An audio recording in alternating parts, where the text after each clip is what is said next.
বিসমিল্লাহির রহমানির রহিম। বাংলাদেশে কয়েকটি জেলার উপর দিয়ে বয়ে যাচ্ছে তীব্র দাবদাহ। এই কথা তো আর আসলে বলার কিছু নাই।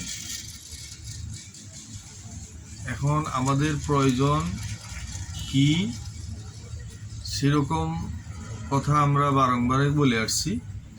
তো আসলে এই যে আপনি যখন বাসা থেকে বের হচ্ছেন কোনো কারণে, সেই ক্ষেত্রে আপনি এই যে যারা রিক্সা চালায়, শ্রমজীবী মানুষ, রাস্তায় যারা ভিক্ষা করে, এরকম পরিবহনের শ্রমিক, গার্মেন্টস শ্রমিক, তারা তো অবশ্যই তাদের বাসা থেকে বের হতে হয়। সেই ক্ষেত্রে আমরা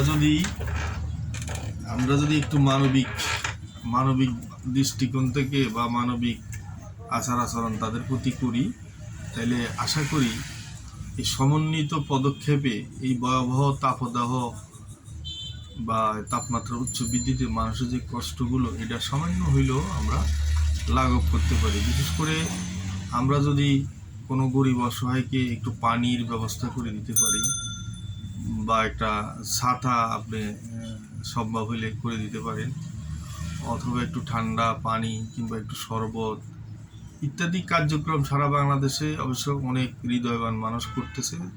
তার পাশাপাশি আমরা যার অবস্থান থেকে যদি আমরা করি, তাহলে সমন্বিত পদক্ষেপের কারণে অন্তত এই হিট ওয়েভ কিংবা এই তাপমাত্রা থেকে আমাদের বিশেষ করে শ্রমজীবী মানুষগুলোকে আমরা কিছুটাও একটু দিতে প্রশান্তি দিতে পারি। সর্বশেষ আমাদের মহান আল্লাহ তাআলা রাব্বুল আলামিন কবে এই পরিস্থিতি থেকে আমাদেরকে মুক্তি করবে, সেই ব্যাপারটা আমার আপনার কারোই জানা নেই।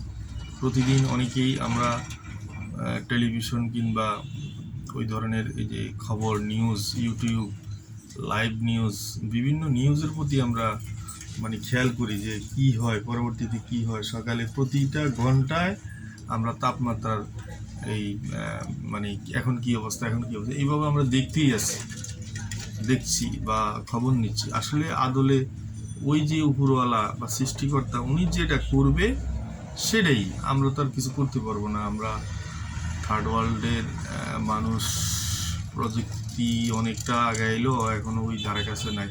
তারপরেও ধনী দেশগুলোর যেই রকম বিধি ব্যবস্থা করে তারা হয়তো তাদের দেশ বা উপর, আসলে পুরো পৃথিবীটাই এখন একটা প্রাকৃতিক দুর্যোগের মধ্যে অবতীর্ণ। কারণ কোনো দেশে যেখানে তীব্র ঠান্ডা পড়ার কথা সেখানে তীব্র গরম পড়ে, যেখানে তীব্র গরম পড়ার কথা সেখানে তীব্র ঠান্ডা, যেখানে ঘূর্ণিঝড় হওয়ার কথা না সেখানে ঘূর্ণিঝড় হচ্ছে।